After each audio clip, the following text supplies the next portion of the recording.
Neste momento, daremos início à mesa redonda com os coordenadores dos simpósios deste primeiro dia do evento de acompanhamento da Conferência Regional de Educação Superior CRES mais 5. E anunciamos já à mesa as nossas moderadoras, Jaqueline Schultz, coordenadora-geral de Assuntos Internacionais da Secretaria de Educação Superior do Ministério da Educação do Brasil, e Vitória Galan, diretora de Pesquisa e Análise do IESALC, Unesco. E eu passo a palavra neste momento e a condução dos trabalhos à senhora Jaqueline Schultz, desejando a todas e todos um ótimo trabalho.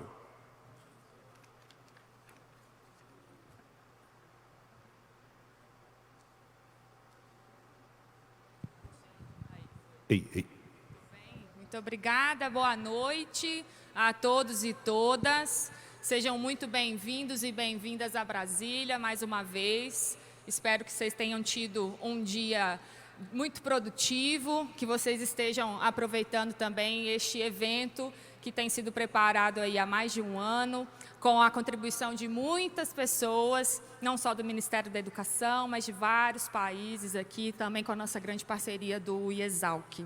Bom, sem mais delongas, eu queria apresentar aqui hoje os nossos coordenadores dos eixos 1, 2, 3, 4, 5 e 6. E depois a minha colega Vitória vai falar um pouco, então, da metodologia, né, que nós teremos, então, para a mesa redonda de hoje, na qual vocês também terão oportunidade de fazer os comentários, assim que a Vitória explicar, então, um pouco. Bom, queria, mais uma vez, agradecer aqui, então, a presença de todos e todas. Bom, como coordenador do eixo temático 1, a gente tem o professor Axel Didrikson, que é pesquisador titular da Universidade Nacional Autônoma do México, do Instituto de Pesquisa sobre Universidade e Educação e coordenador da Cátedra Unesco, Universidade e Integração Regional. Muito obrigada, professor. Temos aqui a coordenadora do eixo 2, professora Sandra de Deus, professora titular do Departamento de Comunicação da Universidade Federal do Rio Grande do Sul. Pelo eixo 3, temos o professor Nicolás Maia, que é professor adjunto da Universidade Federal do Rio Grande do Sul. E pelo eixo 4, a professora Estela Miranda, que é membro do Núcleo de Estudos e Pesquisas de Educação Superior, uma iniciativa da Comissão Diária de Educação Superior do Mercosul, em representação aí à Universidade Nacional de Córdoba, na Argentina. Pelo eixo 5, nós temos o professor, então, René Ramírez Gallegos, que é pesquisador titular da Universidade Nacional Autônoma do México, e diretor do Instituto de Produção, Economia e Trabalho da Universidade Nacional de Lanús, na Argentina. E o coordenador do eixo 6, que hoje esteve muito acalorado, estávamos esperando com muita ansiedade para começar a mesa, né? Paulo Andrés Falcón, reitor da Universidade KS, professor e pesquisador da Universidade Nacional de Tucumã. Acabou que eu não falei aqui os nomes dos eixos, né, mas eu acho que também estamos aqui bem informados sobre o eixo 1 em relação à educação superior no contexto do sistema educativo, a nossa questão da diversidade, interculturalidade, integração regional e internacionalização, a parte de pesquisa e inovação, e também de sustentabilidade, num resumo bem breve, porque agora é com os coordenadores, né? Então, Vitória, podemos falar um pouco da metodologia que a gente tem para a mesa de hoje? Muito obrigada, Jacqueline. Muy buenas tardes, boa tarde a todas y a todos. Y muchísimas gracias por seguir con nosotros. Está siendo un día muy largo, así que de verdad apreciamos que sigan aquí con todos nosotros. Prometemos que va a ser una sesión donde cada uno de ustedes podrá escuchar algo más de lo que se ha perdido hoy. El objetivo de esta sesión es que cada uno de los coordinadores de los 6 ejes puedan, en primer lugar, hablar un poco de los temas que se han tocado durante la sesión de hoy y terminen resaltando las prioridades de cada uno de esos ejes para los próximos 5 años, tal y como están ahora mismo. En el mejor de los casos, ustedes han estado en una de los 3 ejes que han estado sucediendo al mismo tiempo. Entonces, esta es la oportunidad para que ustedes puedan escuchar qué estaba sucediendo en las salas donde ustedes no estaban. Comenzaremos con una presentación de 5 minutos de cada uno de nuestros coordinadores. Después de esta presentación vamos a abrir para que ustedes como audiencia puedan hacer comentarios o puedan hacer preguntas, bien a alguno en concreto o bien a todos en general. Y para finalizar vamos a volver a dar la palabra a cada uno de nuestros coordinadores que durante 3 minutos podrán hacer algunas reacciones y unas frases finales, un cierre a esta sesión. Esta va a ser lo que va a ocurrir durante los próximos minutos, así que muchísimas gracias por estar con nosotros y sin más le voy a dar la palabra al coordinador de nuestro eje 1, al profesor Axel Didriksson, que tengo aquí a mi derecha, para que nos comente sobre los principales puntos y las prioridades del eje 1. Muchas gracias y adelante, Axel. Buenas tardes para todas y todos. El eje 1, como se puede comprender, es el tema más abarcativo, más transversal y, digamos, holístico del conjunto de los ejes que se han presentado, porque abarca el papel de la educación en el conjunto del sistema educativo, tanto a nivel nacional como regional, y por lo tanto tiene que ver con temas que se pueden repetir en diferentes, con sus particularidades en diferentes ejes programáticos, pero reitero, abarca el conjunto del sistema educativo desde el plano del papel de las instituciones de educación superior. La mesa de trabajo fue muy copiosa, hubo una cantidad más o menos semejante a la que hay en este auditorio en este momento, hubo contabilizamos alrededor de 60 o más participaciones puntuales y destaco las más importantes y después las prioridades. Uno, se destaca el papel de la institución de educación superior en la formación de los profesores y de los especialistas que impactan el conjunto del sistema de educación superior. Es un tema clave. No hay papel que la universidad puede jugar en el conjunto del sistema si no atiende las condiciones sobre las cuales formativas, pedagógicas, de investigación, de innovación educativa, desde la perspectiva de las universidades en el conjunto del sistema de educación desde básica, media superior y superior. Segundo, las condiciones de infraestructura, de desarrollo, de financiamiento, por supuesto, que las universidades en el conjunto del sistema deben garantizar desde el plano de la educación superior y del conjunto del sistema educativo como un bien público, como un bien social, como un derecho humano, incluyendo para las privadas. Se manifestó con toda claridad que la institución privada existe y que reclama para sí un papel en el conjunto del sistema educativo. Sin embargo, también para nosotros, como se manifestó fuertemente por los estudiantes y diferentes académicos, rectores de la mesa en la que participaron, el conjunto de la educación debe seguir manteniendo un sistema como un derecho, un bien público y un bien social, incluyendo las privadas, reitero. Esa es una condición general sobre la cual se pronunciaron y hubo cuestiones fundamentales.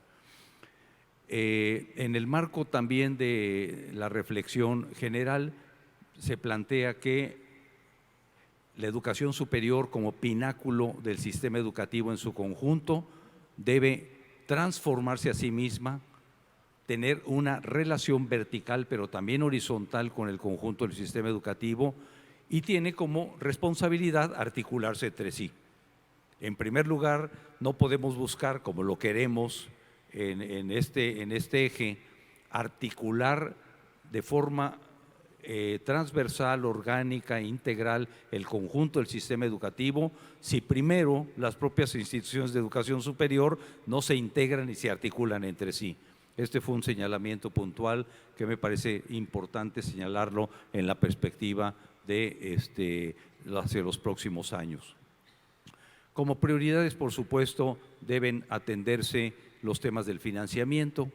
No hay una articulación deseable en el conjunto del sistema educativo si no logramos un progresivo financiamiento que impacte efectivamente las condiciones de infraestructura, de equidad, de igualdad, de solidaridad, de justicia, de paz en las que viven y deben vivir nuestras universidades y el conjunto del sistema educativo, tanto regional como nacional.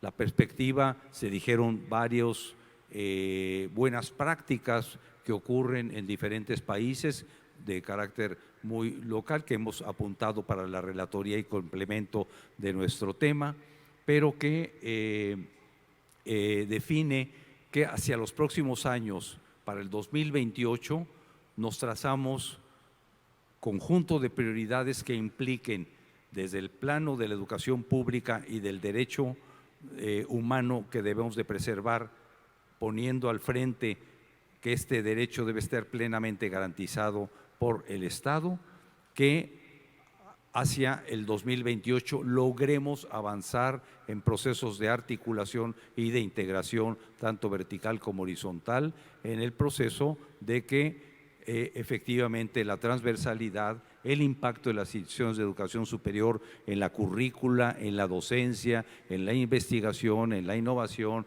en las nuevas tecnologías, sea una realidad. Y evaluaremos efectivamente si este llamado urgente hacia los estados, las universidades, los sectores, los sindicatos, los estudiantes, los investigadores y los profesores, cumplimos con esta tarea de priorizar esta articulación para tener un sistema holístico, sistémico, integral en la perspectiva de lograr la pertinencia, la calidad social de nuestras instituciones, sobre todo garantizando este derecho humano en todo lo que esto significa. En breve síntesis, estos son los aportes generales recogidos en materia de la relación de la educación superior con el conjunto del sistema y por supuesto ustedes verán hacia el fin de la conferencia esto desde el plano de la relatoría que va a incluir nuestro documento central del eje 1. Muchas gracias por su atención.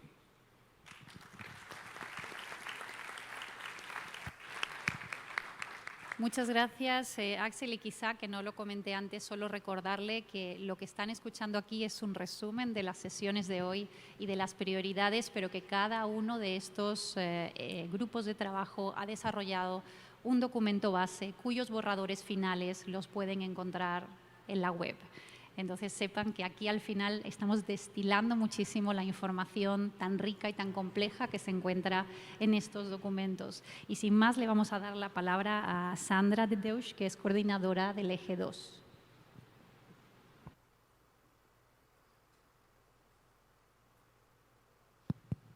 Sim, agora sim.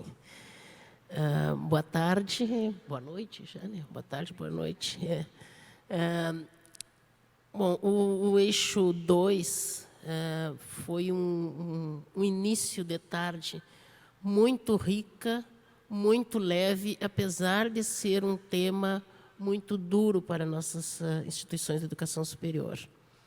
Nós tivemos uma participação bastante intensa, muito colaborativa, muito elogiado o nosso documento base, em função do que aportamos a este documento. As várias falas trouxeram questões das suas universidades, das suas instituições, das suas organizações, mas não no sentido de alterar aquela proposta que nós havíamos apresentado. Nós ouvimos os dois convidados que estavam na mesa, que muito contribuíram, inclusive, né, para o aporte dos documentos e para as falas. E eu diria que, se algo acrescentaríamos no nosso documento, depois como recomendações, mas isso como recomendações, 2 pontos que surgiram por parte de estudantes e de outros participantes. Uma questão que não está nas nossas recomendações, mas que surgiu hoje, que é assegurar a participação dos estudantes e docentes dos pueblos indígenas e afrodescendentes nos programas de internacionalização. Isto, claro, que pode estar no eixo 3, mas entendemos que, como tratamos de interculturalidade, tratamos de diversidade, deveremos reforçar também como recomendação do eixo 2. E a outra recomendação é com relação a termos cotas, em espanhol para mim é difícil, cotas específicas para bolsas, né? Cotas, bolsas, pode ser bolsas, becas, né? Para pueblos indígenas e afrodescendentes. Essas foram 2 questões que destacamos no grupo. Por fim, e como um resumo desses debates, outras questões que surgiram, elas nós procuramos propor aquele plenário que participasse amanhã de outros simpósios, porque são questões transversais e que podem estar contempladas em outros simpósios, outros eixos, como no eixo 7, 8 e 9, foram questões que surgiram durante o nosso debate, em que elas podem ser contempladas, principalmente quando se trata da interseccionalidade, questões que podem ser tratadas em outros eixos, não necessariamente na diversidade e na interculturalidade.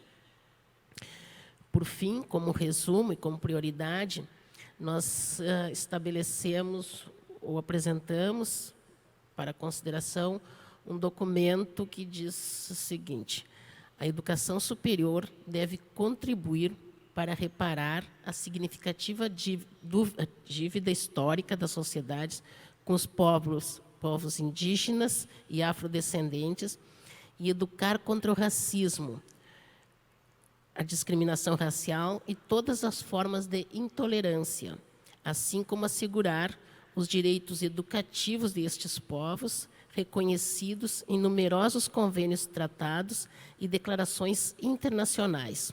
Assim mesmo, ou desta forma, deve transformar-se para superar as limitações de formação monocultural e monolíngue que brinda a todos os seus estudantes. Essa formação monocultural e monolíngue, a qual afeta a qualidade e a pertinência sociocultural dos serviços que se deve prover às respectivas sociedades. Para nós, esta é uma prioridade, portanto, que deve constar no documento final. Isto, colegas que do eixo 2, fiz o resumo correto? Penso que sim.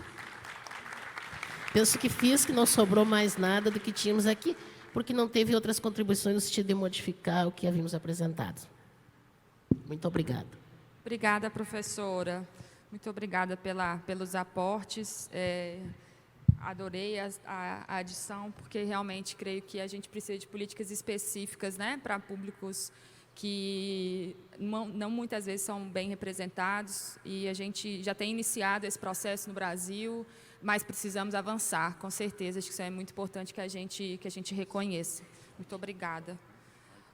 Bom, então, já aproveitando, né, que já foi citado, inclusive, o eixo 3, então, podemos passar a palavra aqui para o professor Nicolás Maiar, do eixo sobre, então, internacionalização da educação superior e integração regional. Por favor. Obrigado, boa noite.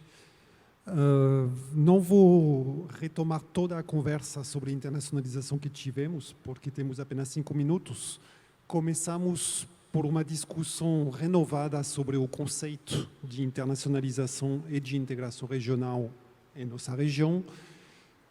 Não vou repetir toda a definição do conceito, só destacar que um aporte importante que apareceu na conversa da plateia foi que nos documentos que entregamos e que estávamos discutindo, podemos ter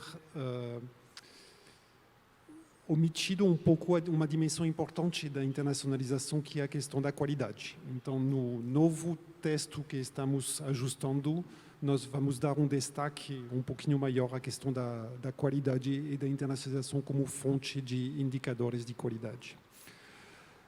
Teve várias colocações novas, aportes. Por exemplo, um ponto que ficou um pouco omisso também nas versões anteriores do nosso documento foi a necessidade de mais cooperação com outros blocos regionais.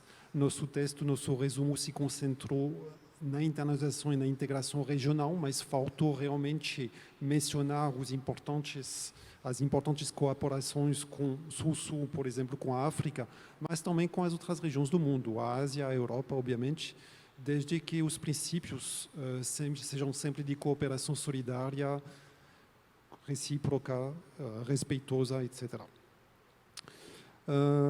Outra temática que apareceu várias vezes e sob várias formas foi a questão também da soberania. Ela apareceu como um pouco omissa em nossos textos em pelo menos duas dimensões. Uma é a questão tecnológica.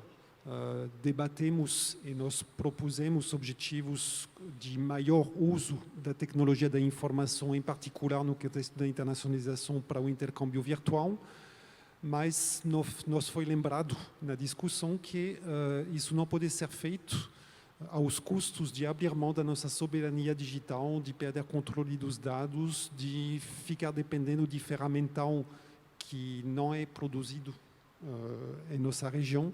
Então, teve um alerta que nós temos que atentar também a essa questão da soberania digital na hora de se internacionalizar. De forma geral, de forma mais ampla, a questão da soberania voltou também. Obviamente, o processo de internacionalização pode significar também, se não for bem definido, uma perda de soberania regional e nacional. Então, temos que atentar também em nossos objetivos de internacionalização para não correr esse risco. A questão das políticas linguísticas foi retomada e vai ser ampliada no texto também.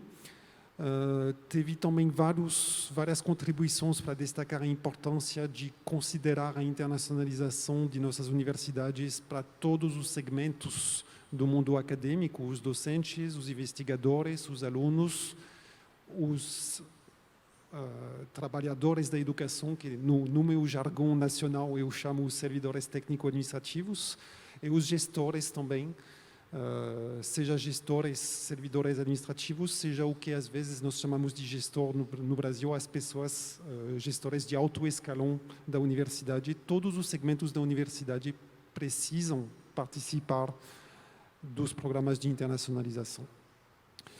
Então, com isso, nós chegamos aos objetivos, as prioridades, seguintes, que são as que eu apresentei no simpósio, mas já um pouquinho ajustado para dar conta de algumas das sugestões que surgiram.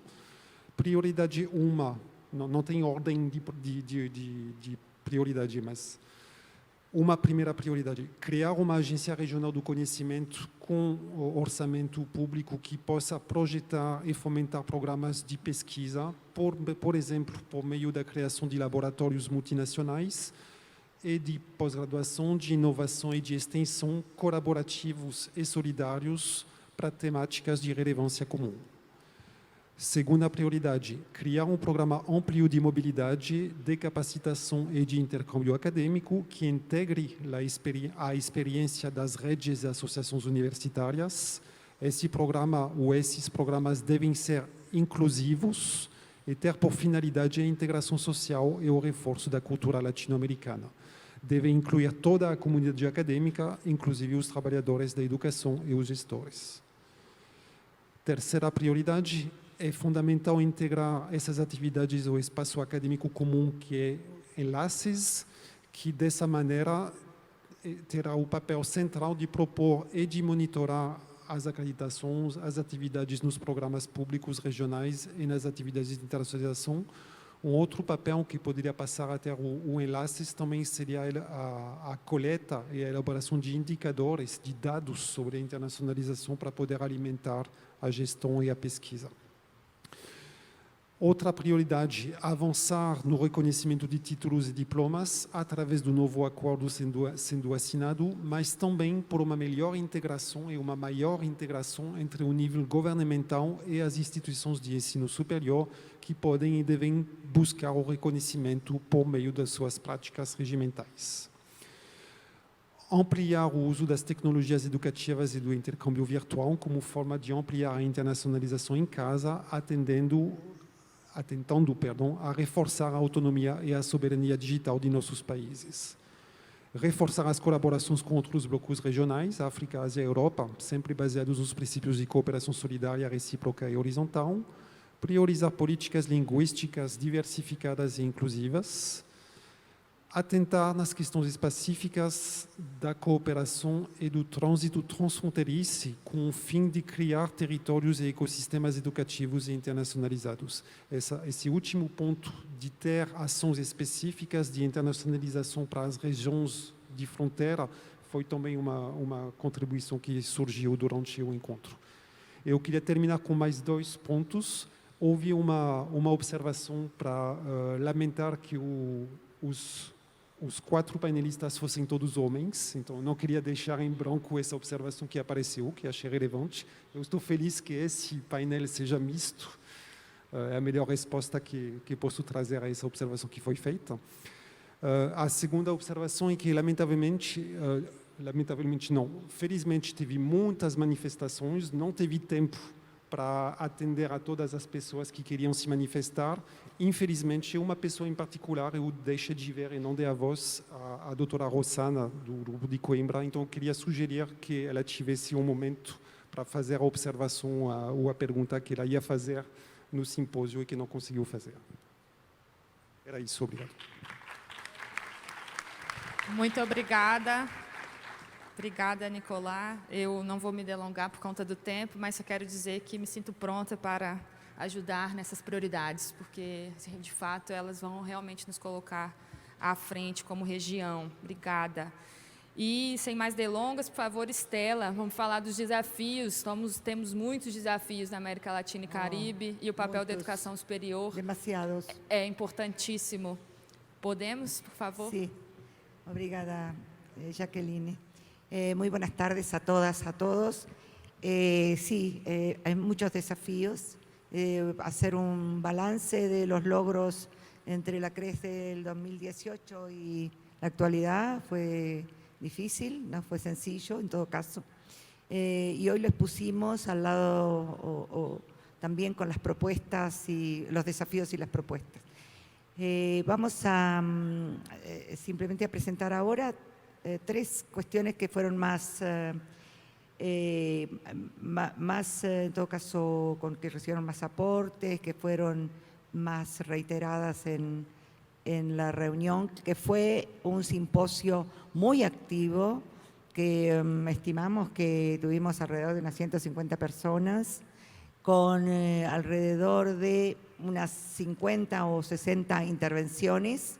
Quedaron manos levantadas, que pedimos por favor que hicieran su presentación por escrito, y las hicieron y las recogí, así que van a estar después colocadas allí para las síntesis que hagamos. De modo que muy activo, los temas fueron creo que motivantes. El documento, no se presentó objeciones al documento, al contrario, los aportes que se hicieron tendían a reforzar lo que nosotros decíamos, tomaban como punto de partida lo que nosotros decíamos allí. Yo quiero destacar especialmente los aportes de Karina Batiani de Claxo, que fue nuestra comentarista del documento, y de Benicio Soares, que es de AMPECI, que es la Asociación Nacional de Estudiantes de Postgraduación. Fueron muy importantes esas 2 intervenciones, muy ricas, y eso creo que motivó después al auditorio a hacerlo. 3 cuestiones que se destacaron allí. o que tres propuestas, digamos. La calidad social e inclusiva para alcanzar la universalización de la educación superior.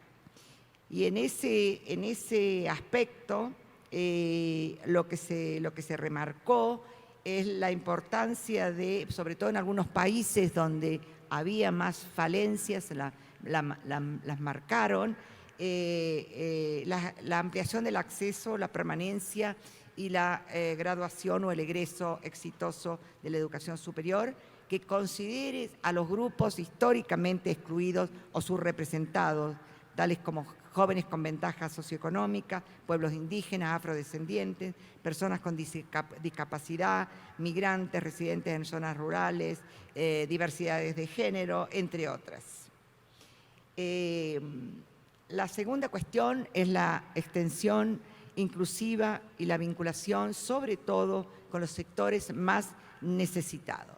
Es importante evaluar, nos decía un participante, evaluar el impacto social, evaluarlo en términos cuantitativos y no en términos, en términos cualitativos y no en términos cuantitativos, como a veces se hace la evaluación de nuestras universidades. Evaluar el impacto de la universidad en términos, sobre todo, de cómo llega o cómo impacta o cómo resuelve o cómo atiende las cuestiones de la sociedad.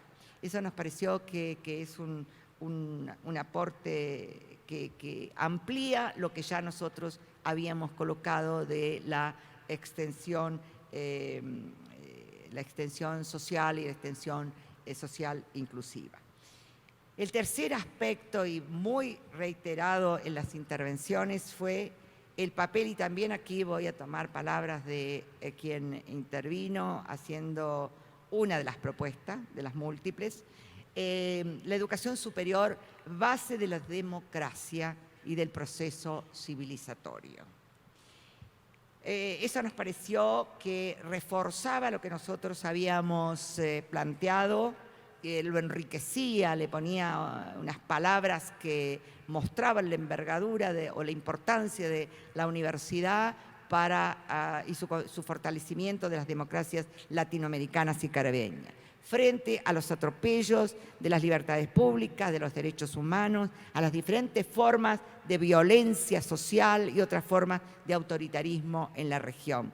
Que esto contribuye a sostener la sostenibilidad política y el respeto a los principios democráticos fundamentales de los derechos humanos para una convivencia responsable frente a las injusticias sociales y políticas, a la defensa del interés general en la promoción del desarrollo nacional regional, impulsando el diálogo abierto y constructivo. Por último, y no menos importante, voy a señalar algo que también presentamos hoy y que fue bien receptado, que es la propuesta de construir un ámbito institucional de seguimiento del cumplimiento de los acuerdos y propuestas de la tercera CRES de Córdoba y de ahora de la CRES +5, con vistas al 2028, para el relevamiento y sistematización de información en bases de datos, estudios estadísticos, legislaciones nacionales y regionales, que permitan elaborar diagnósticos, que permitan tener estados del conocimiento, que permitan compartir experiencias exitosas en las universidades, informes de resultados que contribuirán también a la implementación y evaluación de políticas gubernamentales e institucionales.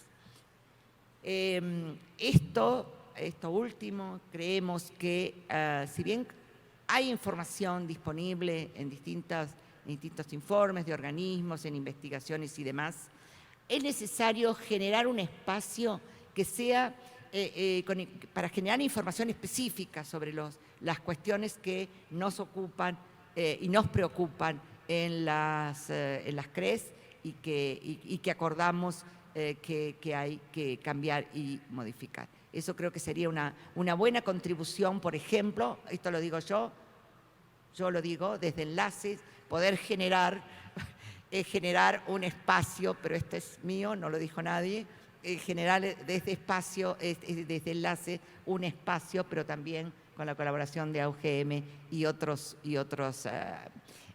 redes. Muchas gracias.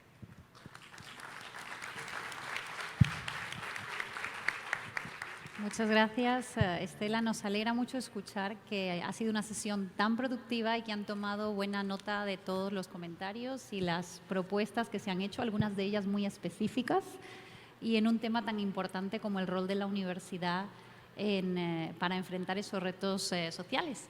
Así que eso ha sido el resumen del eje 4 y como ven ya hemos pasado más de la mitad. Vamos ahora con el eje 5. Vamos a hablar de ciencia, tecnología e innovación y le doy la palabra a René Ramírez. Muchas gracias, Victoria. Buenas tardes con todos y todas. Bueno, trataré de hacer una síntesis de la sesión que tuvimos y colocar los puntos relevantes del debate, ¿no? El primer punto es volver a ratificar a los conocimientos como bien público, social, como derecho humano, pero también como derecho colectivo de los pueblos, ¿no? Alertar aquí, a diferencia de las ambigüedades que pueden haber sobre los sistemas de educación superior, sobre las universidades, en el ámbito científico, claramente existe un retroceso, ¿no? Un retroceso en la inversión en I+D, un retroceso en la producción científica, un retroceso en la producción de innovación. Es necesario alertar ese retroceso, ¿no?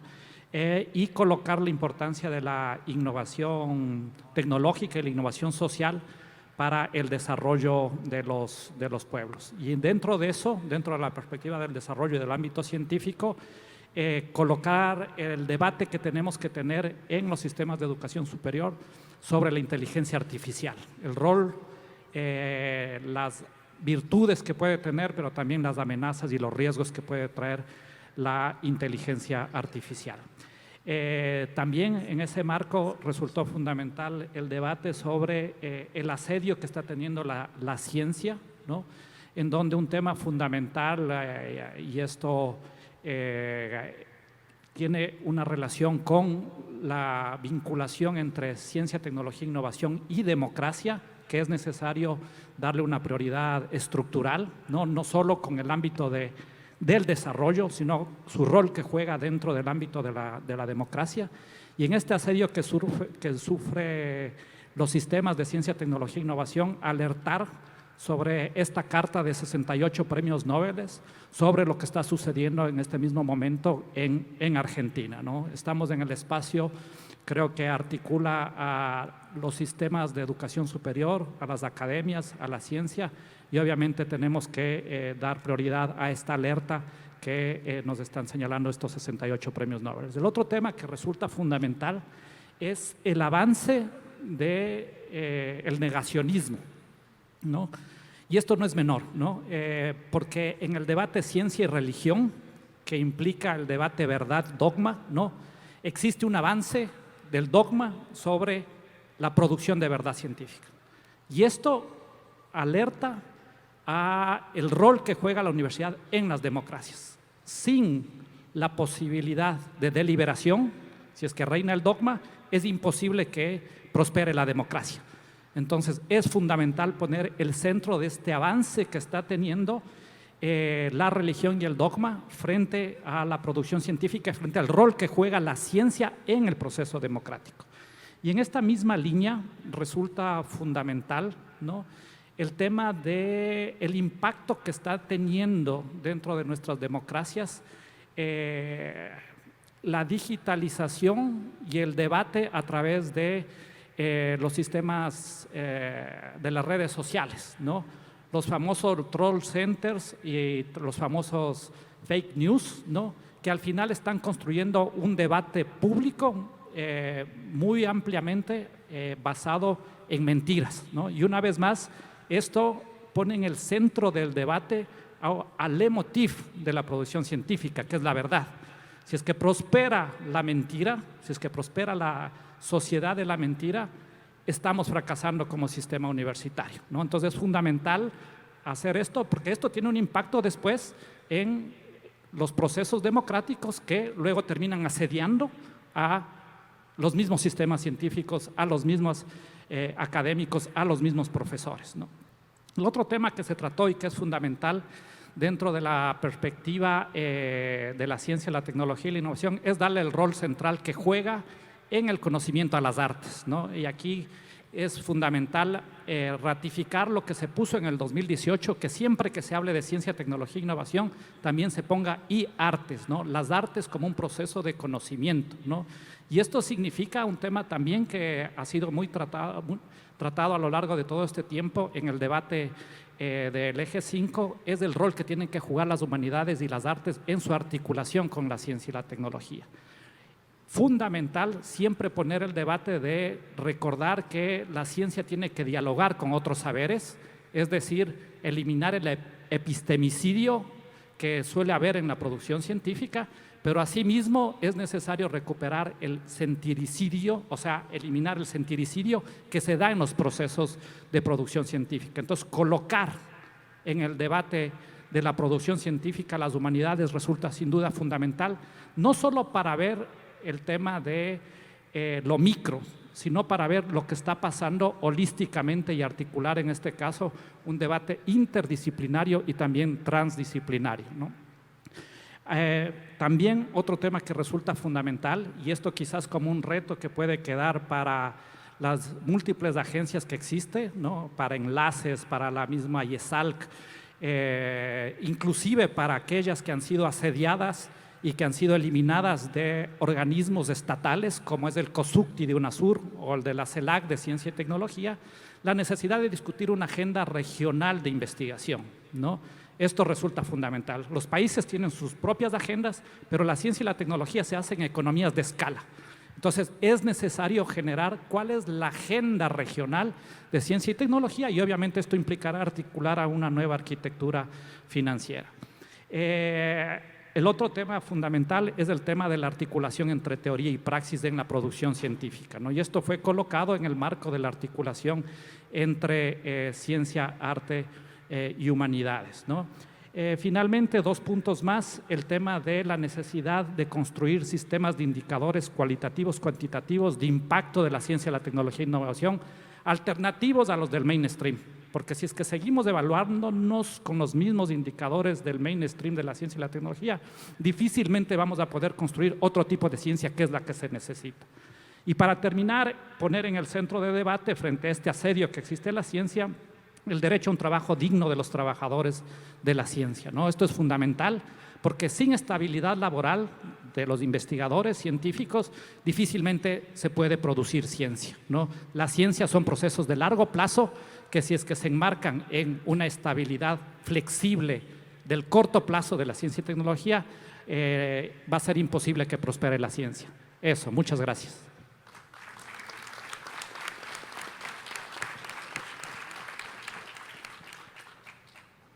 Muchas gracias, René. También una gran cantidad de retos en el área de la ciencia, la tecnología y la innovación, pero aparte de esos retos y más importante, una gran cantidad de aportaciones y de propuestas que se han venido haciendo en todos los eventos, incluido el de hoy, de la cual los consultores han tomado buena nota. Pues eso es el resumen del eje 5 y de la ciencia, la tecnología y la innovación. Nos vamos a ir al eje 6 y vamos a hablar de sostenibilidad y de la contribución de las universidades a los ODS. Les dejo con Paulo Falcón. Adelante. Muchas gracias. En esta ocasión prometo cumplir con el tiempo.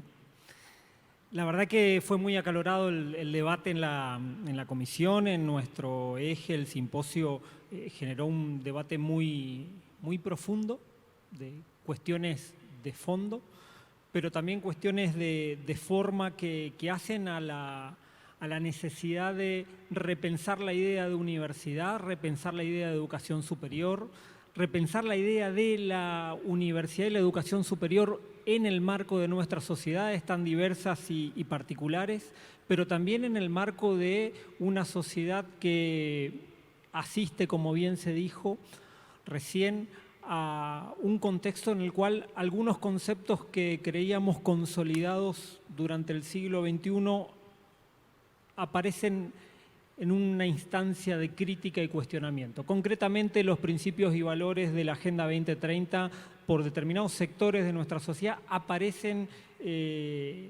cuestionados, ¿sí? Entonces, hablar de derecho a la educación, derecho a la diversidad, derechos sociales en general, es una responsabilidad para la educación superior en general, y esto fue puesto de manifiesto de manera muy clara en los debates. Quiero rescatar dos grupos de personas que contribuyeron enormemente a los aportes que puede hacer este eje a la declaración final. En primer lugar, el equipo que trabajó en la construcción colectiva del eje, Carlos, Elizabeth, Marisa. La verdad es que ha sido una tarea titánica durante todos estos meses para poder sintetizar en solamente 20 páginas los aportes sustantivos, profundos y muy valiosos que muchísimas instituciones de la región han aportado al proceso de la CRESMA-5. Segundo, la lectura crítica y propositiva que hicieron Fernanda, Jorge y Manuela en el día de hoy han permitido que las discusiones en el simposio se den de la manera que entendemos que se han dado, de manera muy rica y muy valiosa. Nosotros en el documento hemos tenido la convicción de poder plantear acuerdos que la región ha suscrito en Córdoba, en Argentina, en el 2018. Por lo tanto, la incorporación de la sustentabilidad, de la sostenibilidad de la Agenda 2030 a las temáticas de la Agenda de la Educación Superior no es algo novedoso, pero sí tenemos que decir que en el 2018 era sumamente provocativo, porque la Agenda 2030 y estos valores eran una insinuación.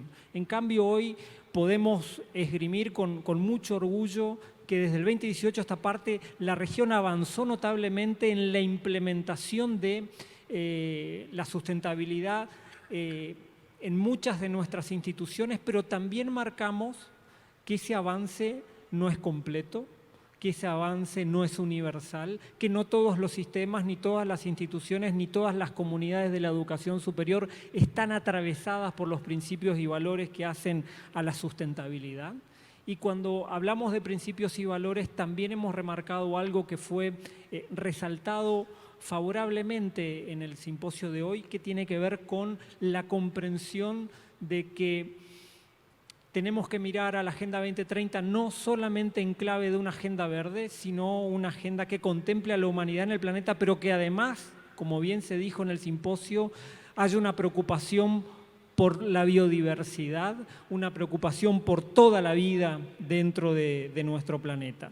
Y en ese sentido, claramente las universidades tienen la oportunidad de tener, como bien marca Carlos Forero, un protagonismo, y la región puede tener un protagonismo a nivel mundial en materia de sustentabilidad, porque sin lugar a dudas las universidades, al generar conocimiento, al enseñarlo, al generar aprendizajes, al transferirlo, al internacionalizarnos responsablemente, al trabajar cooperativamente con otras instituciones y con otros sistemas, podemos darle a estas temáticas una potencia que hoy sin lugar a dudas no tiene, pero que además también nos permiten ejercer ejemplaridad pública en la defensa de estos valores. Y por eso también avanzamos en el documento con una serie de propuestas. La primera de ellas tiene que ver con, claramente, fomentar una mirada autocrítica, poder desde la autonomía pensar y repensar al desarrollo sostenible en clave de nuestra localidad, de nuestro territorio, de la población con la que trabajamos, y de esa manera construir las rutas de la transformación que precisa la educación superior en nuestra región para poder ser una educación sostenible que a partir de los principios del ODS 4 en clave de inclusión, equidad, calidad, oportunidad de aprendizaje para todos durante toda la vida, podamos ampliar nuestra mirada hacia los otros objetivos de desarrollo sostenible. Y acá claramente apareció en la discusión de hoy la necesidad de pensar al desarrollo sostenible o a este eje en alianza, en cooperación, en vinculación con otros ejes, puntualmente el que trabaja de desarrollo social.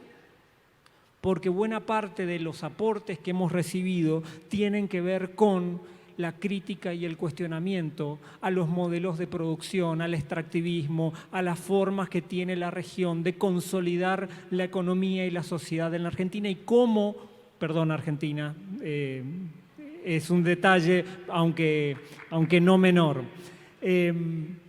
Ciertamente la región reproduce prácticas que son sumamente cuestionables y que impiden que nosotros consolidemos una mirada transformadora. El segundo de los temas en términos de proposición coincide con buena parte de lo que se dijo en esta mesa redonda. La necesidad de medir, la necesidad de establecer lógicas de seguimiento que nos permitan saber qué tan cerca o qué tan lejos estamos de nuestras metas, de nuestros objetivos, de nuestro planeamiento generado de manera participativa. Y para concluir, claramente la necesidad de fortalecer discursos ligados a la construcción de alianzas con otros sectores que permitan que el desarrollo sostenible pueda ser parte de políticas públicas hacia la sociedad, hacia la educación superior y que desde la educación superior podamos contribuir ciertamente hacia una mejora de nuestra sociedad. Palabras claves que surgieron en el debate de hoy. La necesidad de tener una mirada ética, moral, pero también que rescate los derechos sociales, la necesidad ciertamente de pensar nuestros modelos civilizatorios en clave de diversidad, pluralidad y territorialidad para poder hacer realidad todas las metas que nosotros nos hemos propuesto en el 2018 de cara al 2028. Muchísimas gracias.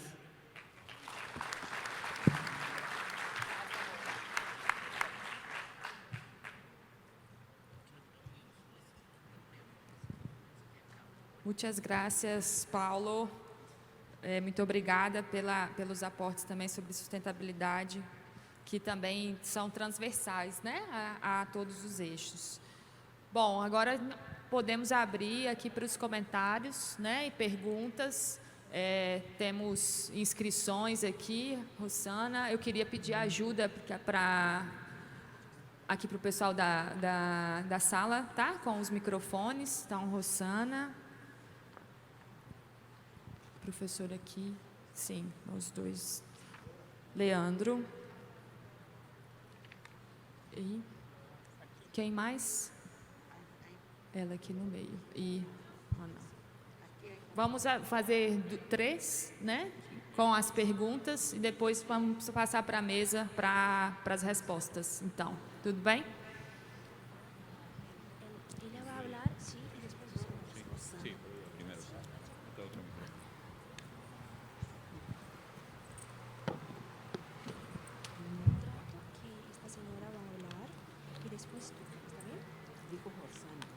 Buenas tardes, Mónica María Carvajal, Colombia, Universidad del Valle, representante de la Red Latinoamericana y del Caribe de Universidades para la Discapacidad.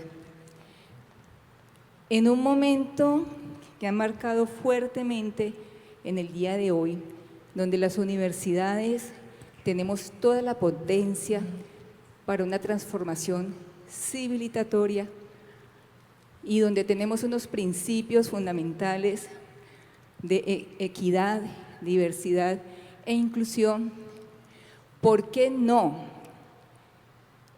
romper límites, forzar límites para reconocer que nuestra humanidad latinoamericana y mundial cuenta con más de 200 lenguas nativas que no son de modalidad oral?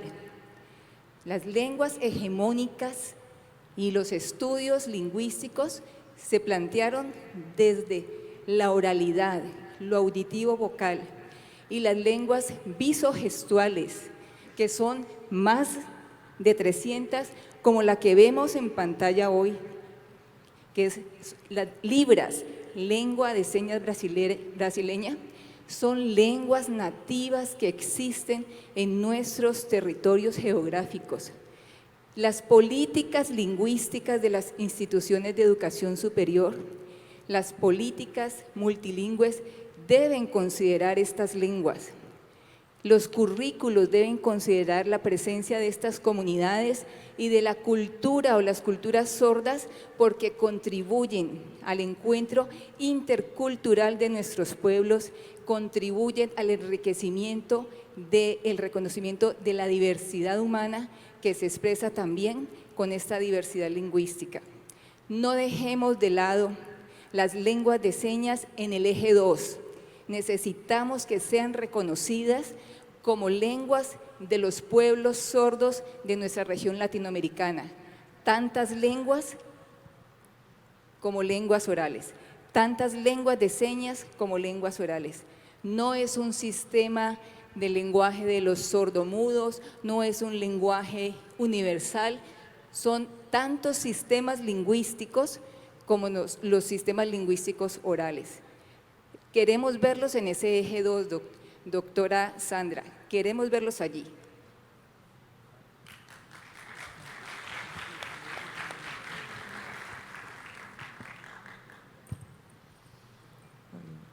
Oi, boa noite. Creio que sou Josi.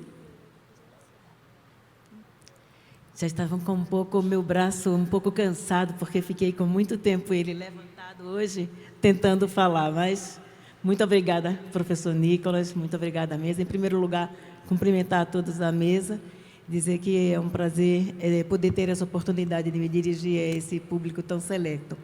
Bem, eu tenho algumas observações a fazer, como disse o professor Nicolas inicialmente, especificamente sobre o eixo 3, que é o eixo que eu participei das reuniões preparatórias, né, em Puebla, em Assunção, em Cuba, e estive aqui hoje também acompanhando as reuniões, que é o eixo que fala sobre a questão da internacionalização e integração regional.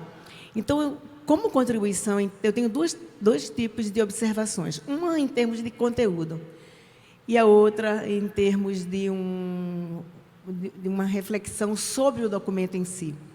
Mas antes, permitam-me apresentar. Meu nome é Rosana de Souza e Silva, eu sou professora aposentada da UNB, diretora executiva do Grupo de Cooperação Internacional de Universidades Brasileiras e ex-presidente do Conselho de Governo do IESALC e Unesco.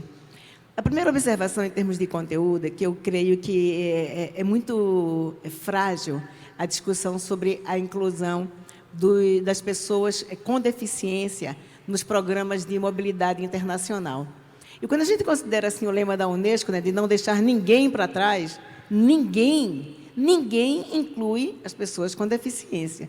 Então, as nossas reflexões têm sido muito produtivas, muito boas, em termos, por exemplo, dos povos indígenas, em termos da questão do equilíbrio de gênero, mas muito frágeis em relação a esse tema. E quando eu digo a pessoa com deficiência, não somente os estudantes, mas os funcionários, né, os professores, que têm dificuldades. Não é a mesma coisa para uma pessoa sem deficiência e uma pessoa com deficiência fazer uma mobilidade internacional, ter uma experiência em outro país. Precisamos ter, e aí vem a minha recomendação, ter políticas claras nas instituições de educação superior para que a internacionalização, para que ela seja, de fato, inclusiva, ela considere as pessoas com deficiência, estudantes, funcionários e professores. A segunda diz respeito à questão da discussão que foi feita no grupo sobre a questão dos países fronteiriços. Eu não acho que a nossa preocupação deve ser unicamente com os países fronteiriços. Quando nós falamos em internacionalização, nós temos que considerar que as pessoas se movem entre os países não somente por interesses acadêmicos, elas se movem e, dentre elas, os estudantes de nível superior, por problemas climáticos, por desastres, grandes desastres, por guerras, por problemas políticos. E nós temos a responsabilidade nas universidades, quando falamos em internacionalização, em saber como acolher essas pessoas. Então, as universidades, e aí vem a minha proposição, tem que ter políticas claras de acolhimento para as pessoas nesse tipo de vulnerabilidade social, não somente dos países fronteiriços, mas que venham de qualquer região do mundo. É nossa responsabilidade. Não podemos falar em inclusão, dizemos que vamos incluir apenas os da nossa fronteira. porque depois podem ser nós, a termos que procurar abrigo e procurar uma vaga numa universidade em um país que não é fronteiriço. Então, nunca sabemos. E a outra e última observação, para ficar dentro dos meus 2 minutos, dado para as pessoas que estiveram no nosso grupo, diz respeito a uma observação que faço nos documentos que nós lemos durante todo esse tempo de preparação dessa reunião. É a falta de sistematização de dados numéricos. Nós temos uma excelente reflexão. Eu acho que esse momento aqui que nós temos de escutar todos os grupos é um momento excelente de uma ótima reflexão. Mas nos faltam dados numéricos. A avaliação um dos objetivos desta reunião é que nós façamos uma Le análise. agradeceríamos, por favor, que fuera terminando. Había muchas manos levantadas. Por favor, Sí, claro, gracias. claro, le agradezco muito. Sí. Então, um dos objetivos desta reunião é de termos uma avaliação da CRES 2018 até aqui. Então, eu espero saber, né, o que fizemos, onde estávamos, onde estamos e onde precisamos chegar. Minha proposta, creio que o IESALC tem um papel importante nisso. Temos que ter dados, de fato, sistematizados, dados quantitativos sobre o que é feito na região. Por exemplo, sobre internacionalização.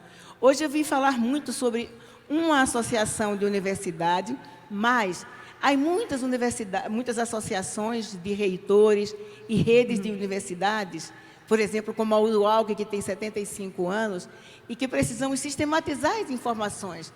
Não se faz política sem dados quantitativos. É importante termos dados quantitativos. Somos cientistas, somos pesquisadores. Muchas gracias. Le agradecemos de Muito verdad. obrigada, Muchas gracias. Vitória. Muito obrigada. Obrigada a todos. Obrigada.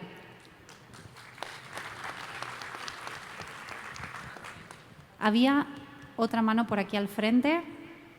Aqui. Boa noite. Boa noite. Precisa ir à frente. Okay. Precisa ir à frente. Solo hay 3 minutos para hablar. Buenas tardes. Telemaco Talavera, de Cairós. Primero, creo que debemos de tener cuidado porque las universidades tenemos que transformarnos, pero no porque pretendamos convencer a los que están por otros intereses en contra de las universidades. Y no voy a mencionar nombres porque sale sobrando, sino transformarnos para ser más fuertes en la defensa de la misión de la universidad de cara a los legítimos intereses de la comunidad y la sociedad. Sería ingenuo de nuestra parte pensar que nos vamos a transformar para convencer a quienes están convencidos que no les convienen las universidades, porque ellos no quieren la transformación de la universidad, quieren la destrucción de la universidad. Entonces, creo que hay que diferenciarlo. Si no nos transformamos para fortalecernos, entonces otros nos van a deformar. Eso es una cosa. La otra cosa, muy breve, es que también debemos tener cuidado cuando hablamos de norte y sur. Lógicamente hay que fortalecer la relación sur-sur, pero en el sur tenemos gente, y no voy a mencionar nombres porque sale sobrando y estamos muy cerca, que son verdaderos enemigos de la universidad. Y en el norte también tenemos buenos amigos. Entonces se trata de unir los pueblos y las personas, y lógicamente nosotros sí podemos tener un protagonismo para poder unir los pueblos del sur y los pueblos del norte. No me refiero a los dirigentes del norte, incluso hay dirigentes del norte que son mejores que algunos dirigentes del sur, ¿verdad? También no menciono nombres porque sale sobrando. Esa es una cosa. La otra cosa es que sí, aquí finalizo. Cuando las universidades no tenemos que apoyar, y yo lo dije en el grupo, no tenemos que apoyar el desarrollo sostenible, no tenemos que apoyar la lucha contra la pobreza, tenemos que hacer la propia, que es diferente. Es que apoyar es como que cualquier cosa que haga está bueno, pero si yo asumo el desarrollo sostenible, asumo los retos sociales como propios de la universidad, asumo la ciencia y la tecnología como un reto y la extensión como un reto para elevar el impacto, es diferente a que un apoyo así tangencial. Entonces yo quería hacer esos comentarios y lógicamente creo que esta es una gran oportunidad. Y cierro, creo que de este encuentro, donde nos estamos convenciendo, casi entre convencidos, tenemos que llegar, por ejemplo, la CELAC, y la CELAC no está en manos de Milei, quien la preside es la presidenta Xiomara Castro, y el año que viene la va a presidir el presidente de Colombia, pues que también han estado ausentes en las agendas. Entonces fortalezcámonos nosotros y también hagamos un lobby político a esos niveles para que regionalmente se fortalezca desde las políticas, pero también desde nuestras instituciones, la verdadera integración hacia los territorios, hacia el sistema educativo y hacia la comunidad y la sociedad. Solamente, gracias. Muchas gracias, Telemaco. Se aprecia la brevedad. Otro comentario por aquí. Gracias.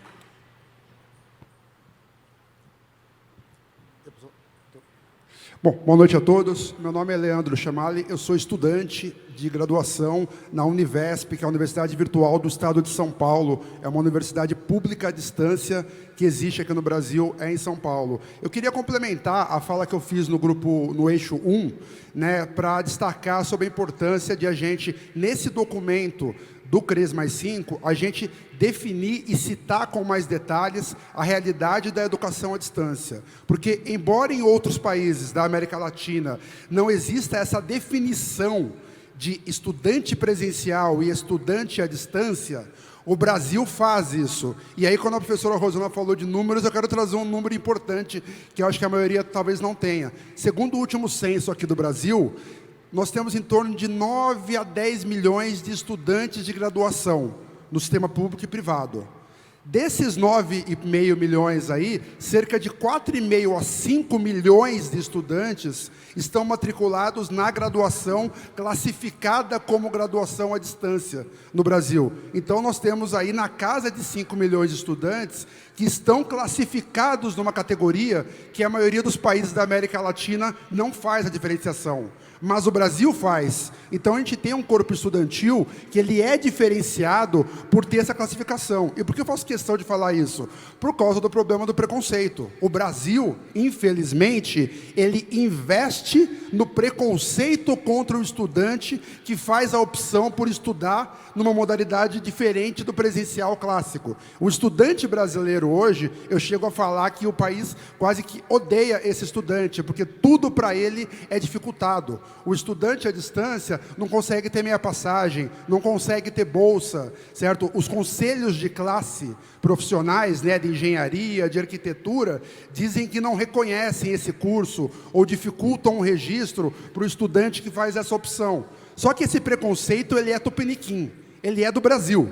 Os outros países não têm, eles não odeiam o seu estudante EAD. Mas eu acho que é importante, no documento do CRES, a gente fazer uma contextualização sobre essa realidade à distância, porque são 5 milhões de estudantes e crescendo, certo, aqui no Brasil, e que quando a gente fala, por exemplo, na UNAD, lá na Colômbia, a Colômbia não diferencia o estudante presencial e à distância, mas o Brasil diferencia. E aí eu dou mais uma prova, só para concluir, porque que eu falo que o Brasil odeia o estudante à distância.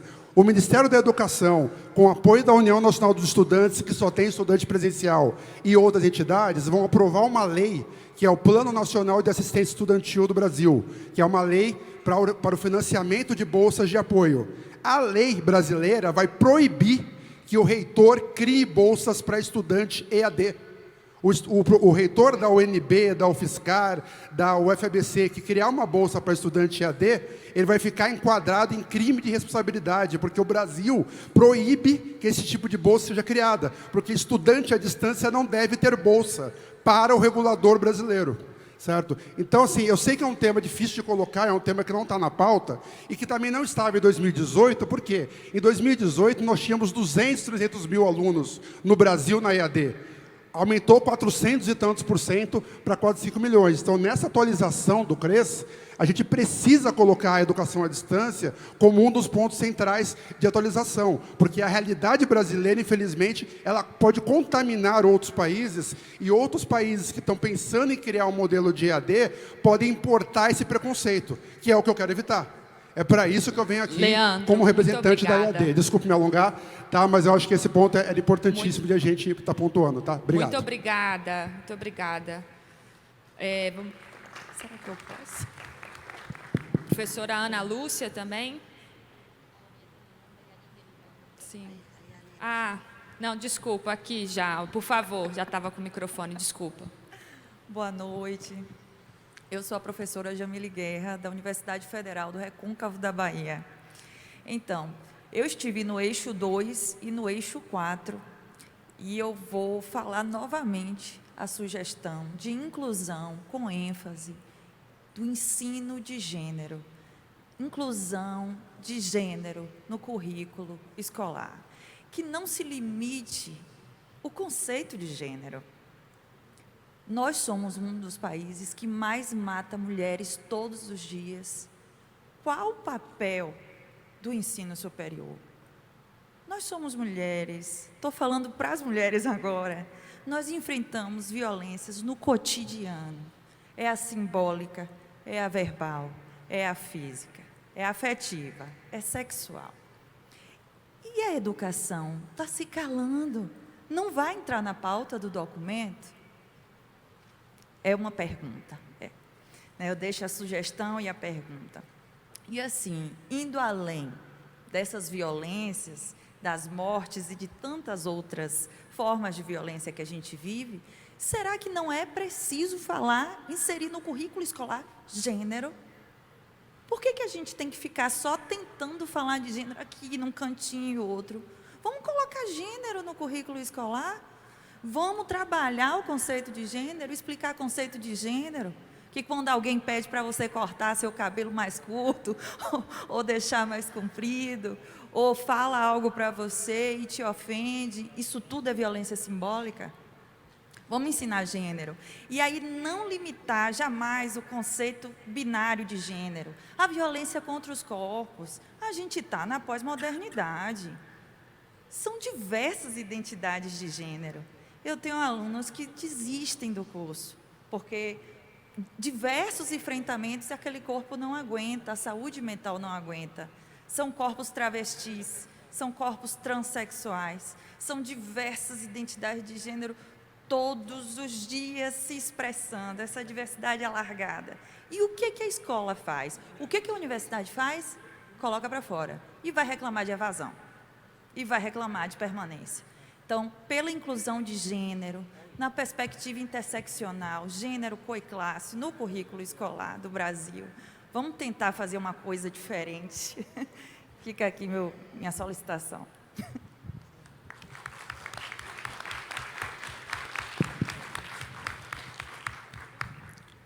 Muy buenas noches. Por favor, desculpa.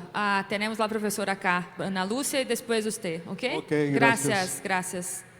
Quem era que estava, que eu estou caçando a palavra? Bom, boa tarde.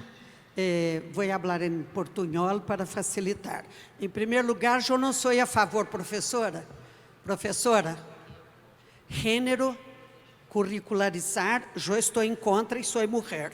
Estou a favor de gênero como tema transversal, tratado na história, na geografia, na literatura, em todas as disciplinas, mas não sou favorável a ter uma disciplina chamada gênero, porque aí teríamos que ter outra chamada etnia, teríamos que ter outra chamada não sei o quê, e finalmente não há espaço. Então, há que criar comportamentos sociais e culturais, e isso se faz, em minha opinião, por temas transversais, não por curricularização específica temática.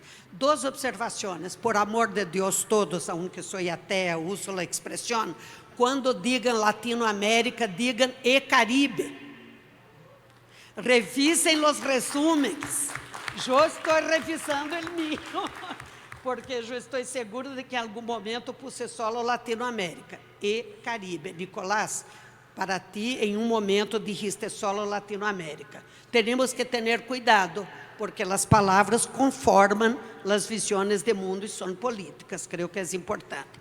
E uma única observação complementar, creio importante que se hable de fuga de cerebros, em algum momento, porque isso discutimos em internacionalização, ou seja, posicionar-nos em contra da internacionalização predatória, ter mecanismos que regulem o retorno para atrair a contribuição de volta, pero não de maneira punitiva, pero principalmente chamado a los governos para implementar políticas públicas para incorporar em la vuelta a esses jovens talentos com todo o que necessitam para ter uma vida profissional qualificada. Laboratórios, grants, etc., etc.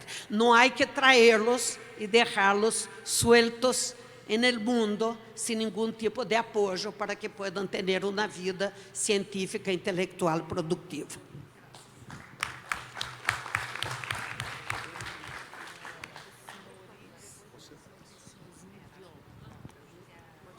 Muy buenas noches, muchas gracias.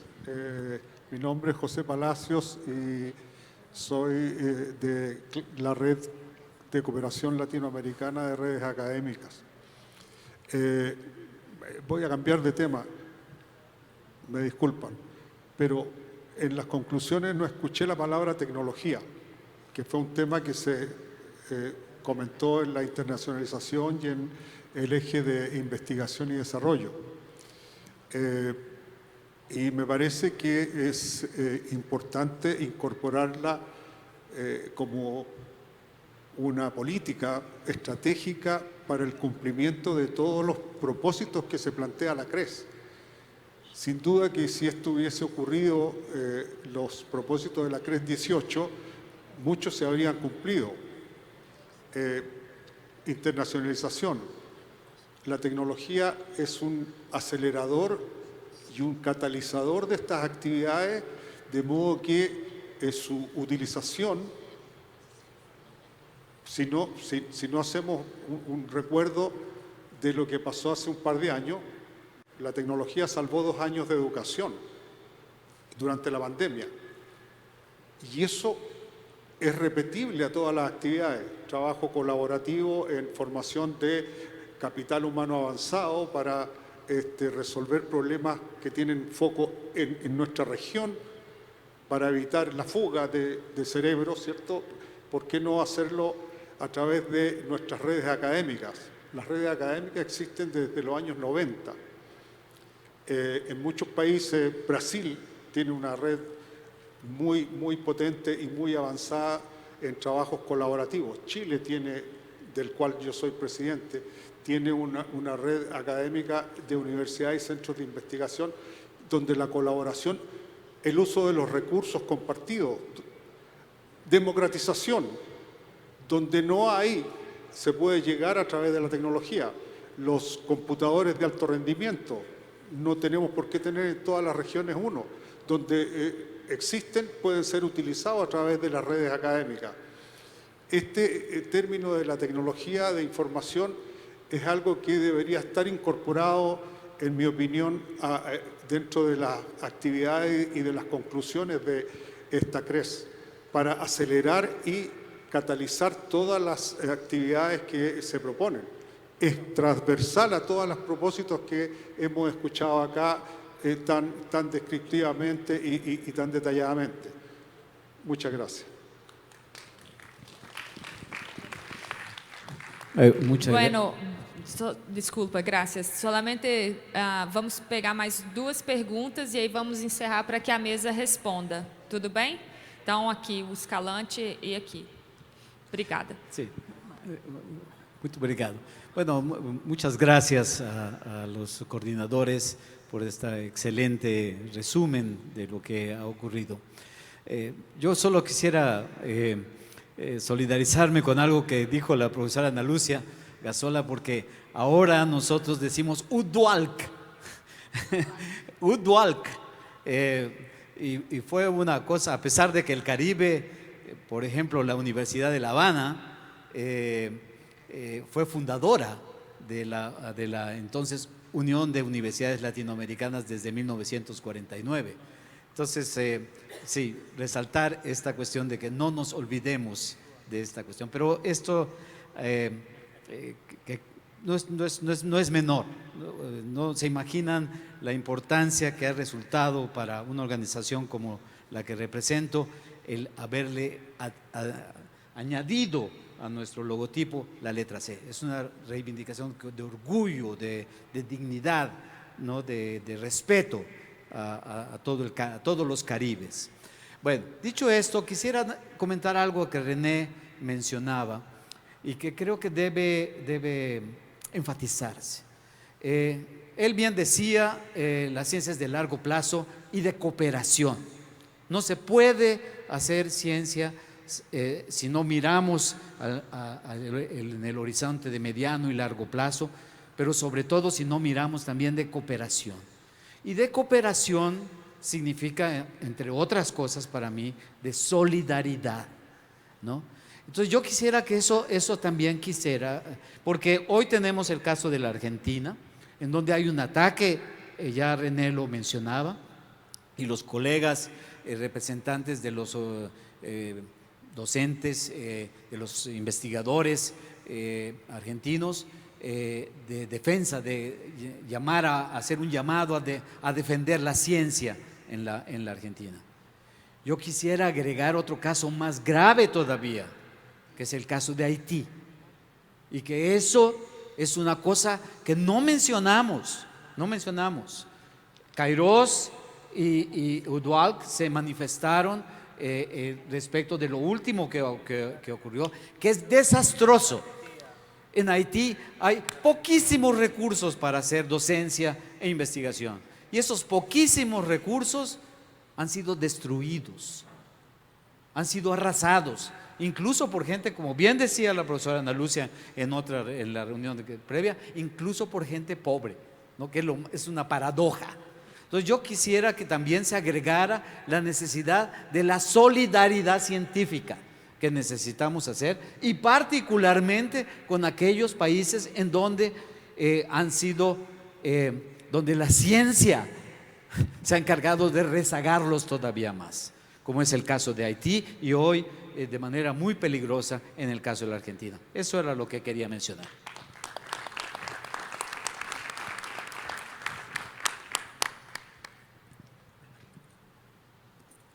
Hola, buenas noches. Omar Jerónimo, de las Universidades Mayas en Guatemala, y bueno, del Grupo 2. Y quisiera aclarar que el Grupo 2 está revisando el tema de la interculturalidad y cómo ésta está avanzando en la educación superior en América Latina y el Caribe. ¿Por qué decir eso? Porque eso significa que estamos hablando de cómo las ciencias, los pueblos indígenas están en ese proceso vivo en América Latina y el Caribe, dialogando a veces y a veces luchando porque se reconozca que tenemos ciencia, que tenemos idiomas propios, que tenemos formas de pensar propias y que esas tienen que coordinarse, integrarse con una ciencia que se ha ido imponiendo. Y por eso es que tenemos que tener cuidado cuando hablamos de pueblos. ¿Qué son los pueblos? Los pueblos indígenas, al menos lo que yo conozco profundamente, que es el pueblo chortí, como los pueblos mayas en Guatemala, tenemos incluso nuestras propias autoridades indígenas que ejercen justicia, que lo que le exigen a los estados es algo muy sencillo: tengan la capacidad de crear políticas de coordinación entre los sistemas. El sistema maya, el caso de Guatemala, y el sistema occidental de la justicia romana. ¿Por qué decir eso? Porque hay otros grandes temas profundos que tocan a la humanidad, como la gente con discapacidad, que tiene que estar muy bien revisado en los grupos que están analizando inclusión. Pero tenemos que tener cuidado de cuando hablamos de pueblos, porque tal vez, aunque estemos usando bien estas palabras, podemos estar chocando con definiciones de grandes poblaciones que tienen miles y miles de años en ir desarrollando idiomas propios. Entonces quería hacer esa aclaración para ir colocando los temas a donde realmente pertenecen. Gracias. Muchísimas gracias a todos por los comentarios, las preguntas y las propuestas. No tenemos mucho más tiempo, pero por supuesto siempre pueden acercarse a nuestros coordinadores o al resto de consultores si tienen alguna pregunta adicional que no hayan podido hacer. Ahora, sin más, y para cerrar esta sesión, vamos a darle paso de nuevo a nuestros coordinadores para que en 3 minutos, y le agradecemos y le pedimos que efectivamente sean 3 minutos, hagan algunos comentarios finales que pueden ser reacciones a algunas de las cosas que se han comentado. Y por cambiar el orden, vamos a empezar por el eje 6. Vamos a comenzar por Paulo. Paulo, te doy los 3 minutos. Sí, te he pillado por sorpresa, ya lo sé. Gracias. Creo que voy a usar menos de 3 minutos. Creo que hay que tomar nota de la expresión de Ana Lucia, siempre América Latina y el Caribe. Hay que tomar nota de que nos estamos refiriendo a educación superior y no solamente a educación universitaria.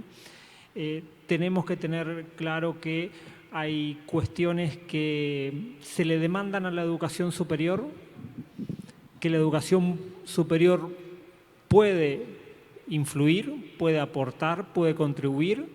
Hay temas que decididamente nosotros podemos transformar, pero también tenemos que ser conscientes de que hay cosas que le corresponden al Estado, ¿sí? Entonces, esto también es relevante tenerlo en cuenta en razón de nuestras limitaciones con las posibilidades concretas de transformación de la realidad. Digo esto para que no cometamos el error que hicimos en el 2018 de asumir que podíamos hacer cosas que nos excedían notablemente en términos de nuestras capacidades instaladas.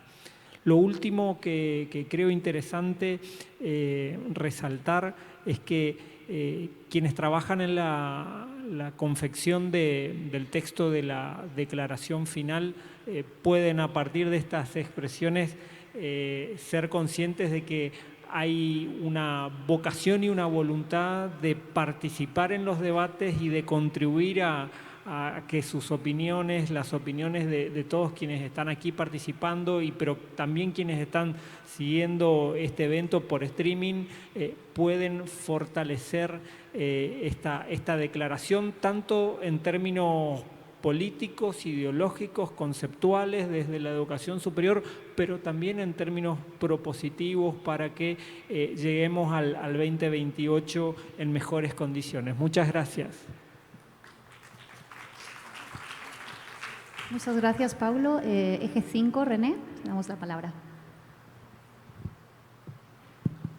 Muchas gracias por los comentarios, la verdad, todos excelentes. Me voy a concentrar en algunos puntos de los que se ha señalado. Me parece excelente este concepto de internacionalización predatoria, ¿no? Creo que hay que ponerle mucho énfasis más en el ámbito no solo universitario, sino en la producción científica, pero no solo acordarnos de la parte de la migración calificada, sino también de la no calificada en el marco de lo que sucede en lo que se ha denominado en los nuevos modelos de desarrollo de exportación de mano de obra incorpórea, ¿no? Por la inversión extranjera directa de aquellos grupos de trabajadores que se encargan de los procesos industriales.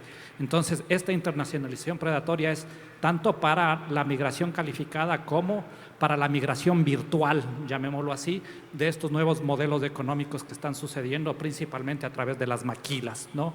Me parece fundamental el tema de la pedagogía, darle mucho énfasis. Es necesario repensar qué pedagogía necesitamos, para qué conocimientos necesitamos, y creo que hay que darle mucha fuerza a aquello. Y también el debate sobre las mallas curriculares de las carreras universitarias, ¿no? En la investigación que hicimos sobre México, de las carreras de economía, el 80% tienen una lógica utilitaria, ¿no? Y el otro % son economía heterodoxa, alrededor de un, llamemos así, 20%, y apenas un 10% es de economía crítica, ¿no? La manera de generar universidad crítica está también por volver a discutir en muchas áreas qué tipo de mallas curriculares se están dando. Me parece también súper importante todo el tema de ligar la ciencia en términos de cooperación, en términos de largo plazo y obviamente también en términos de solidaridad. Sin lugar a dudas son palabras que se complementan y tienen que estar presentes. Y finalmente, un tema que me parece fundamental también en el marco de uno de los objetivos que tenemos, yo diría como humanidad, la perpetuación de las culturas humanas, el tema de las lenguas, ¿no? Me parece fundamental darle el énfasis que requiere para perpetuar las lenguas y que no se extingan las lenguas como parte de nuestras culturas y nuestra diversidad humana. Eso, muchas gracias. Muchas gracias, René. Es increíble la capacidad de síntesis para reaccionar. Nos vamos al eje 4 con Estela. Muchas gracias. Bueno, no demasiado, porque además estamos todos cansados y seguro voy a reiterar algunas cuestiones. Tal vez sensibilizada por lo que pasa en mi país, pero voy a recuperar lo que se dijo sobre la solidaridad en la ciencia y lo que marcaba yo como una de las propuestas que me parecía muy significativa y que iba en línea con lo que habíamos propuesto en el documento, que es la importancia o el rol fundamental de la universidad o de las IES en general en el fortalecimiento de las democracias. Y a ver si bajamos un poco de esta expresión abstracta a qué cosas podemos hacer en la universidad para efectivamente canalizar, llevar a cabo como propósito. Múltiples, decía René Ramírez recién, el currículum. Si uno analiza el currículum universitario en económicas, pero en cualquier otra carrera, de lo único que se compone es del contenido disciplinar. ¿Qué estamos formando? ¿Un buen médico? Sin ninguna duda, un buen economista. Ahora, no estamos diciendo nada acerca, por ejemplo, de algo tan obvio como el compromiso social de ese profesional y la responsabilidad social de ese profesional. Porque entonces los economistas generan grandes y hermosos modelos económicos, destruyen los países y, bueno, no era esa la línea de pensamiento que había que aplicar en ese momento. Entonces, ¿qué responsabilidad? Digo, perdón, estoy pensando en varios de los que tenemos en mi país, que salieron de la Universidad Nacional de Córdoba también, ¿no? O presidentes que salieron de la universidad. O sea, me pregunto, ¿es que no tenemos que insistir en eso? Solamente queda para que Extensión haga algunas actividades y vaya a participar en Extensión Universitaria. Quien tenga deseo, gana tiempo de hacer. Esto es más profundo que lo que voy a plantear ahora, pero lo dejo. Tal vez lo podamos retomar en la... A ver, hagámonos cargo como universitarios de lo que está pasando con las democracias latinoamericanas. Hagámonos cargo de una buena vez. Hay colegas que piensan, que han votado de una manera que uno dice, ¿cómo es posible? Entonces, ¿qué falta? Falta información, falta formación. ¿Qué es lo que nos falta? Falta discusión, falta debate. ¿Qué es lo que nos está pasando en las universidades que no estamos pudiendo incluso reflexionar sobre las cosas que pasan, ¿no? En nuestra sociedad, a nuestro alrededor, ahí al lado del campus universitario, ¿no? O de cualquier otra institución, a veces instituciones de educación superior enclavadas en sectores muy carenciados o con sectores que tienen necesidades educativas especiales. Es decir, alguna cosa de esto tendríamos que estar revisando. Muchas gracias y en todo caso seguimos viendo. Muchas gracias, Estela, por esa reflexión. Y vamos a nuestro coordinador del eje 3, Nicolás. Muchas gracias. Obrigado. Vou ser curto, eu saio desse momento de mesa redonda com alívio, porque me parece que estamos convergindo sobre as grandes linhas, no eixo 3 em particular, mas nos outros também. Tem novos aportes, eu anotei as ideias novas que surgiram, algumas correções, certamente a menção explícita aos Caribes, a fuga de cérebros também, mas esses aportes claramente continuam existindo, mas estamos convergindo. O outro ponto de convergência que me parece claro depois dessa sequência de apresentações são os temas transversais, os diálogos entre os vários eixos que estão surgindo, o que me deixa confiante que nós vamos conseguir sintetizar isso num comunicado final que representará todas as opiniões e todas as temáticas tratadas nessa conferência. Acho que era isso que eu queria dizer para concluir. Agradeço ao público pelos retornos, pelas ideias novas e continuamos a reflexão nos dias que vêm. Excelente. Muchas obrigada, Nicolás. Y vamos a nuestra coordinadora del Eje 2, Sandra. Adelante. Bueno, todos estão já cansados. A esta hora serei breve. Questão da língua de sinais. Hoje, durante o simpósio, nós ouvimos atentamente a mesma demanda e depois até dissemos que outros eixos podem tratar do tema. Mas eu, antes de fazer essa explicação, quero dizer o seguinte. No Brasil, muitas das nossas universidades federais possuem hoje uma disciplina que se chama Libras. E Libras, ela funciona para nós como uma disciplina opcional. Todos os alunos, no caso da minha universidade, que desejarem, eles podem fazer essa disciplina como uma disciplina transversal de qualquer curso.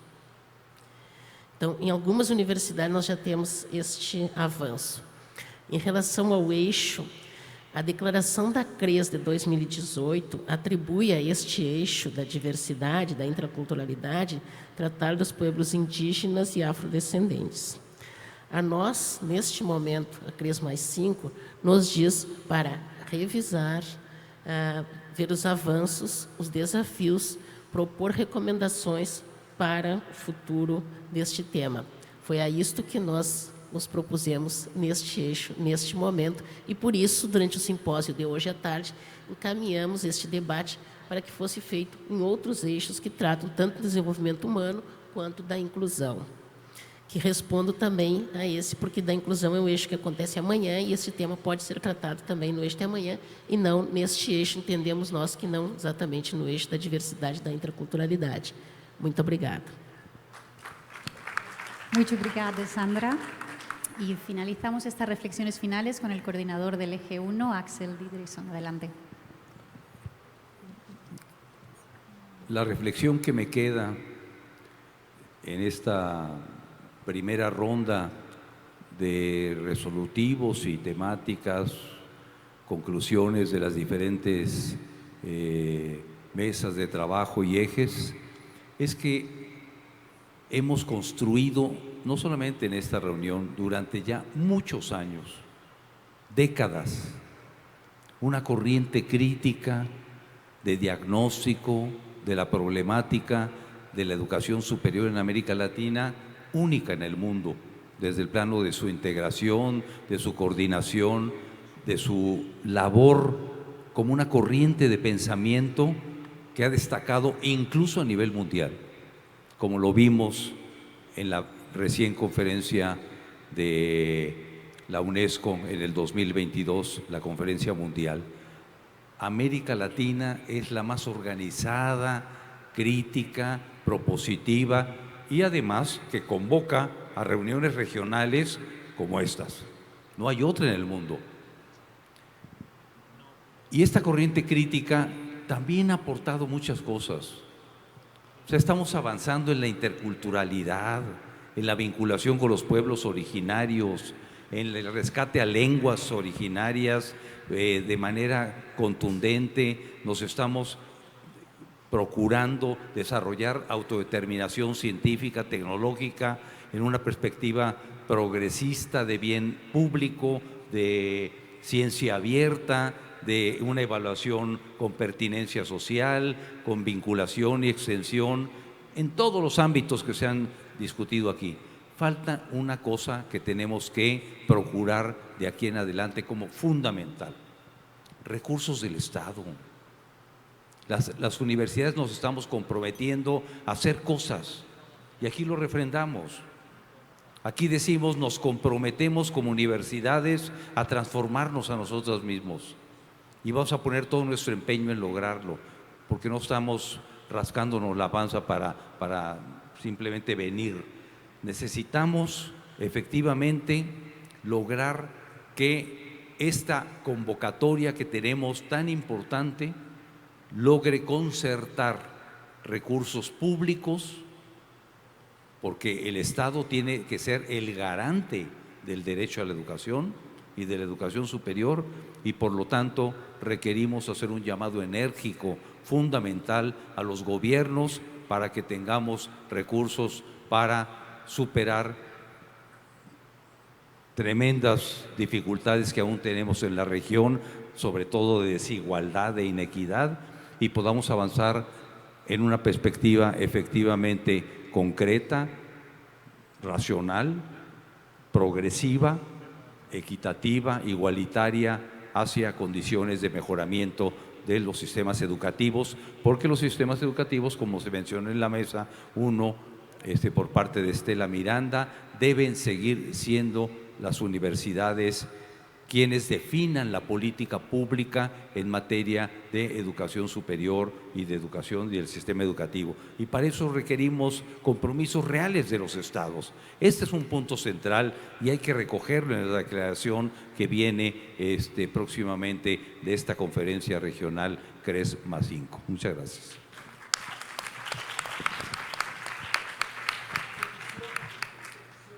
Bom, creio que não teria uma melhor forma de terminarmos essa mesa com essa fala do professor Axel, que conseguiu aí transmitir de uma forma geral e até nos deixar com os próximos temas de amanhã, né?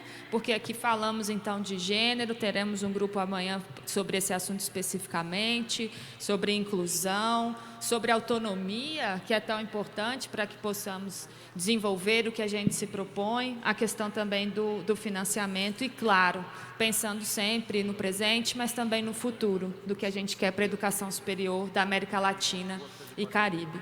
Eu gostaria de agradecer, mais uma vez, a todos e todas pela participação. Creio que foi um dia muito produtivo, encerramos hoje com reflexões muito positivas e deixo, então, agora as palavras com o nosso mestre de cerimônia.